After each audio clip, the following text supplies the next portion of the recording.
You know, over this matter, there must be absolute transparency. I want you to know that we are all very concerned about justice to the victims of the post-election violence. Over that, there should be no doubt.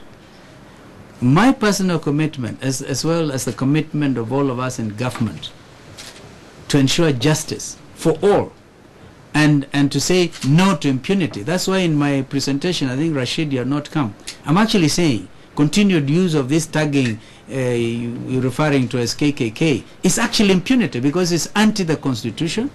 It is anti even the NCI, whatever, Commission Act itself.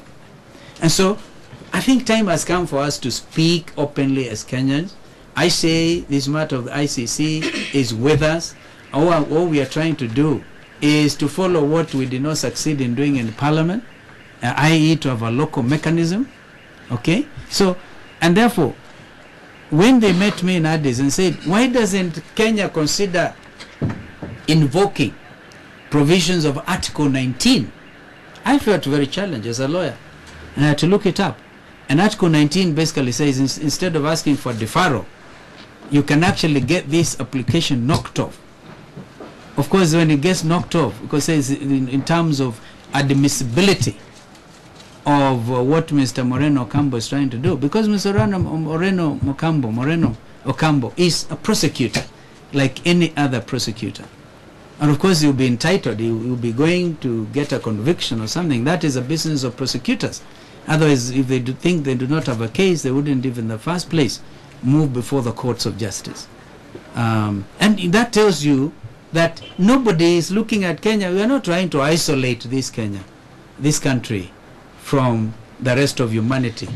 If it being understood that it is not the intention of the mission that have been leading to try even for 1 minute or 1 second to imagine that I'm trying to pull Kenya out of the ICC, I think that is misleading yourself.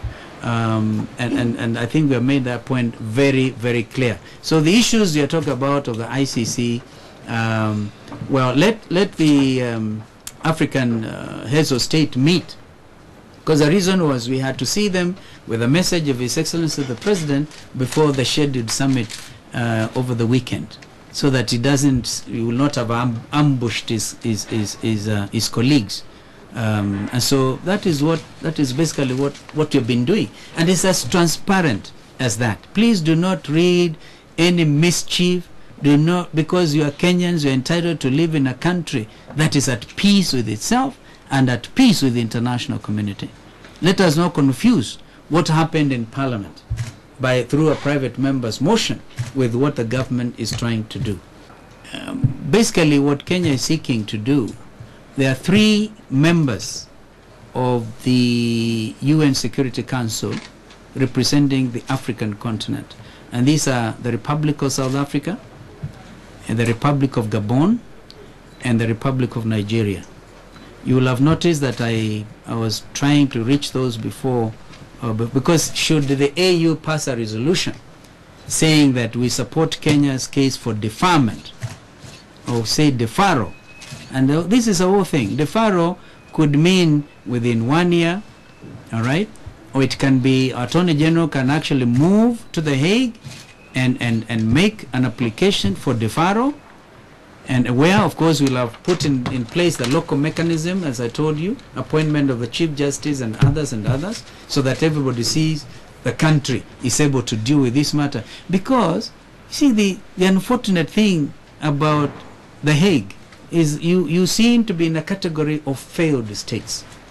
And so this is a mission I personally feel honored to be able to explain to all our friends and to the Kenyan people. It is not about committing political suicide, some people have said that, or trying to do other strange things. From there then, if the AU agrees with the Kenyan position, then the AU will petition the UN Security Council. That is a normal procedure. And there are countries like Brazil, India, and others. Of course, you have the permanent 5, which are the UK, the US, Russia, China, France, and Britain. Will, of course, will sit permanently at the UN Security Council. And I'm sure you know that the world has been trying to reform and in fact democratize the UN Security Council itself, so that it's not seen to be, but that's a larger subject, and that's a subject I would want to talk to you about at a later date. Because, you know, the world is talking about deeper democratization, even of multilateral organizations to which our country is a member. So let us relax. This is what I'm saying. Let's stop committing aggression on each other's territories for no reason. If it is being elected, you have been elected so many times. Yeah? Nilienda juzi kwa Uganda wakaandika kule so Raila na Kalonzo tokeni Uganda. Okay? This kind of thing. Because this is election. Election is coming. Inakuja. Na ikija next year, God willing. We want to have a country we can be proud of. So I'm actually just saying we want our country back. And if that is wrong, by saying we want our country back so we are not seen to be a failed state. Today I was listening to some story on the BBC, and they were saying now our neighboring country of state of Somalia is now a completely failed state. But the most important assignment now is to reclaim the dignity and the respect, including yours, Margaret. Mimi anapigania hiyo haki yako. So when you go wherever you go, like ukienda Sudan in the next few years, you'll be received as a heroine kutoka Kenya. Honestly. So that is my passion, the passion for this country and the dignity for all the Kenyan people. We are all keenly watching, waiting with bated breath to hear the outcome of the referendum for Southern Sudan. This is the one matter that makes me feel that even if, as we used to say in the University of Nairobi, if you don't like what I'm saying, say go home. Even if you have to tell me, Kalonzo, go home. I can go home to Sekuru, and I know when I go to places like Sudan, I'll feel at home. It's amazing. Therefore, I propose, again on behalf of the President, I'm sure you will have no difficulty dispatching us. You know, the interim results, I think, will be announced on the 29th, and others, and then interim will be on the 14th. I propose to be in Juba on the 12th, basically to be able to see for myself how it looks like. Maybe go to one or two places and talk to Southern Sudanese. I want to applaud the statesmanship of President al-Bashir. And as I've said before, I think that our friends from the West can now understand the wisdom of Kenya. We are the custodian of the CPA, the Comprehensive Peace Agreement, which was signed here in January of 2005, along with others. It's one document that was widely witnessed.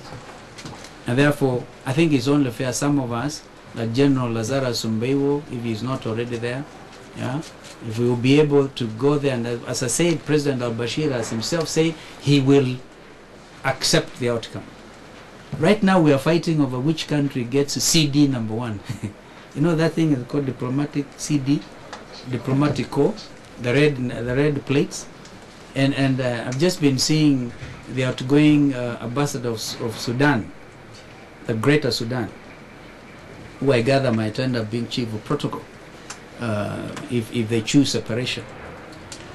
That if it comes to that, I think that Kenya, because they want to give CD1 to their northern neighbors, and this is a powerful signal that should the South choose separation, they will need the North. There's no way you can remove a boundary or cause a Rift Valley to happen there. All right? They will need each other. And therefore, we are so happy that we are assured that there will be continued peace between the North and the South. Because they start fighting. Remember, before he came into the picture in 1993, that's actually the thing I started with. It took us 10 years to complete the process. I remember the days I went to the UN Security Council and said, now the peace process in Southern Sudan is irreversible. And then the whole world took. Today, there's so much media, including our own local media, and I thank you for raising the expectations of the Kenyan people, because they are very concerned. Kenyans are very concerned now over issues to do with human rights and dignity for all. So I hope to be able to catch up with the developments there, and to encourage that post-referendum situation will be one that will be peaceful, because even if they choose separation, it will not be until July, because what is called the interim period will continue up to July in terms of the CPA itself. Kwa hivyo, that is my part in short. Thank you.